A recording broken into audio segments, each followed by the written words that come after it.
These are the same stereotypes, racial stereotypes I've grown up with my whole life.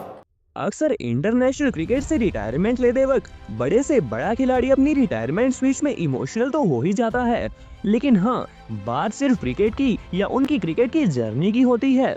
पर आज हम बात करेंगे 2 जनवरी शुक्रवार को क्रिकेट से संन्यास का ऐलान करने उतरे उस्मान ख्वाजा के उस प्रेस कॉन्फ्रेंस की, जिसमें उस्मान ने क्रिकेट पर कम और अपने करियर में फेस किए गए रेशियल स्टीरियोटाइप्स और अनफेयर ट्रीटमेंट पर खुलकर खुलासे किए, जिससे उनकी रिटायरमेंट स्पीच ने पूरे क्रिकेट जगत को हिला कर रख दिया। बात करें उस्मान ख्वाजा के प्रेस कॉन्फ्रेंस की, तो उस्मान ने कहा, मैं एक लड़का जिसके माता पिता मुश्किल से गुजारा कर रहे थे और अपने बच्चों के लिए 2 कमरों वाले अपार्टमेंट में सब कुछ देने की कोशिश कर रहे थे। मैं कभी वो दिन नहीं भूलूंगा जब मैंने माइकल स्लेटर को उनकी रेड फरारी में देखा। मुझे अपनी किस्मत पर यकीन ही नहीं हुआ कि मैंने एक टेस्ट क्रिकेटर को देख लिया। मैंने सोचा एक दिन मैं भी टेस्ट क्रिकेटर बनूंगा और जो चाहूँ वो कार चला सकूंगा। आपको बता दे, उस्मान का जन्म पाकिस्तान में हुआ था। वह एक मुस्लिम परिवार से हैं और उस्मान तब महज 5 वर्ष के थे जब उनका परिवार ऑस्ट्रेलिया में शिफ्ट हो गया। तो इसी पर बात करते हुए उस्मान आगे कहते हैं, मैं पाकिस्तान से एक प्राउड कलर्ड मुस्लिम लड़का हूँ जिसे कहा गया था कि वो कभी भी ऑस्ट्रेलिया क्रिकेट टीम के लिए नहीं खेल पाएगा, लेकिन आज देख ही लीजिए, मैं एक कलर्ड क्रिकेटर हूँ और मैंने पूरे करियर के दौरान खुद को थोड़ा अलग महसूस किया है, जो कि मैं आज भी करता हूँ। ऑस्ट्रेलिया टीम मेरी नजर में ये हमारी बेस्ट टीम है, ये हमारा गर्व है, लेकिन मुझे सम्मान के मामले में काफी अलग महसूस हुआ है। जिस तरह से मुझसे व्यवहार किया गया, जिस तरह से अलग चीजें हुई। उस्मान ख्वाजा ने अपनी रिटायरमेंट स्पीच में ऑस्ट्रेलियन मीडिया, यहाँ तक कि ऑस्ट्रेलिया के कुछ पूर्व खिलाड़ियों पर भी निशाना साधा। इंग्लैंड के खिलाफ पहले टेस्ट मैच का उदाहरण देते हुए ख्वाजा बोले कि हाल ही में एशेज सीरीज में जब पर्थ में खेले गए पहले टेस्ट मैच के दौरान मुझे बैक स्पैज्म हुआ और मैं दूसरे टेस्ट मैच से बाहर हुआ, तब भी मीडिया और कुछ पूर्व खिलाड़ियों ने मुझे अटैक किया, इस तरह की बातें कही कि यह तो कमिटेड ही नहीं है, यह तो सेल्फिश है, यह मेहनत नहीं करता, आलसी, गैर जिम्मेदार और टीम के लिए ना खेलने वाला खिलाड़ी है। यहाँ तक कि कुछ लोगों ने मेरी चोट के लिए गोल्फ को जिम्मेदार ठहराया। मैं ये सब 2 दिन तक तो सहन कर सकता था, लेकिन मुझे लगातार 5 दिन तक इसे सहना पड़ा।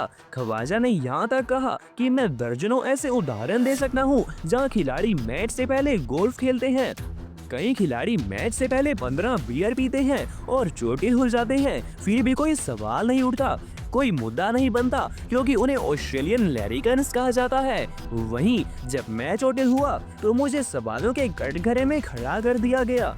इस सीरीज में शामिल होते ही मुझे महसूस हो गया था कि यह मेरी आखिरी टेस्ट सीरीज हो सकती है। जब एडिलेड टेस्ट की शुरुआती प्लेइंग 11 में जगह नहीं मिली, तब मैं समझ गया था कि अब आगे बढ़ने का वक्त आ चुका है। मैं जबरदस्ती टीम में बने रहने की कोशिश नहीं कर रहा था। मैंने कोच से कहा था कि अगर टीम चाहे तो मैं तुरंत संन्यास ले सकता हूँ। मैं लोगों द्वारा सेल्फिश कहे जाने से परेशान था, जबकि टीम मैनेजमेंट खुद मुझे आगे खेलते देखना चाहती थी।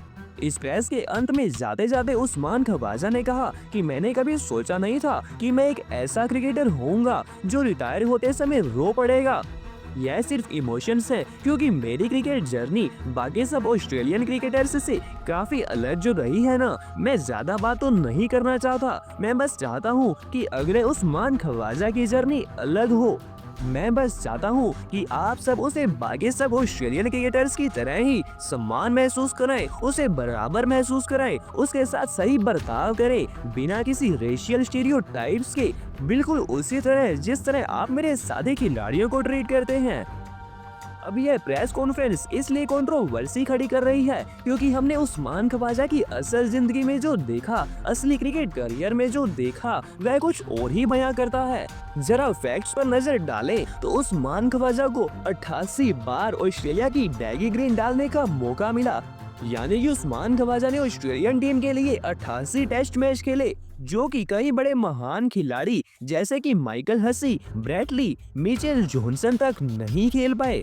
यानी ये नंबर से दिखाते हैं कि ऑस्ट्रेलिया टीम ने उस्मान ख्वाजा को कितने मौके दिए। ख्वाजा के करियर में भी कई उतार चढ़ाव आए, कई बार ख्वाजा खराब फॉर्म से गुजरे, लेकिन ऑस्ट्रेलिया टीम ने उन्हें फिर भी बैक किया। यहाँ तक कि ख्वाजा के करियर में एक ऐसा मोड़ भी आया, एक ऐसा चैप्टर भी आया जिसके बारे में बहुत कम बात की गई, जब उनके बड़े भाई अरसालन ख्वाजा कुछ साल पहले एक सीरियस लीगल कंट्रोवर्सी में फंस गए थे, जहाँ यह मामला नेशनल सिक्योरिटी से जुड़ा हुआ था। दरअसल अगस्त 2018 में अपने सहयोगी मोहम्मद निजामुद्दीन पर आतंकवाद के झूठे आरोप में उन्हें जेल जाना पड़ा था, और उस समय भी यह मामला ऑस्ट्रेलियन मीडिया में काफी चर्चा का विषय बना था। हालांकि उस दौरान भी ऑस्ट्रेलियन टीम ने उस्मान ख्वाजा को प्रोटेक्ट किया, ड्रेसिंग रूम में इस विषय पर चर्चा नहीं होने दी, और यहाँ तक कि मीडिया से भी उन्हें बचाए रखा। और तो और कुछ साल पहले का ही उदाहरण ले लीजिए, जब 2021-22 में होबार्ट में इंग्लैंड के खिलाफ एशिया सीरीज जीतने के बाद एक दिल जीतने वाला इंसिडेंट सामने आया, जब जीत के बाद पोडियम पर खड़े होकर शैंपेन के साथ जश्न मना रही ऑस्ट्रेलियन टीम के कप्तान पैट कमिंस ने साथी खिलाड़ियों से शैंपेन की बोतलें दूर रखने को कहा और यह सुनिश्चित किया कि मुस्लिम उस्मान ख्वाजा भी सेलिब्रेशन में हिस्सा ले सके, और उस दौरान उस्मान ख्वाजा को पोडियम पर बुलाकर बिना शैंपेन के जीत का जश्न मनाया। उस दौरान भी कप्तान का यह मानना था कि टीम में कोई भी खिलाड़ी अलग महसूस न करे और सब मिलकर जश्न मना सके। तो दोस्तों, इन सभी फैक्ट्स को देखकर लगता ही है ना कि शायद उस्मान ख्वाजा अपने जज्बातों को थोड़ा और संयम के साथ रख सकते थे, क्योंकि बात जब रेशियल स्टीरियोटाइप्स की हो तो हर एक शब्द अलग ही असर छोड़ता है। अक्सर जब किसी की कमियां गिनाई जाती हैं, तब उसकी सारी खूबियां मानो उस शोर में खो ही जाती हैं।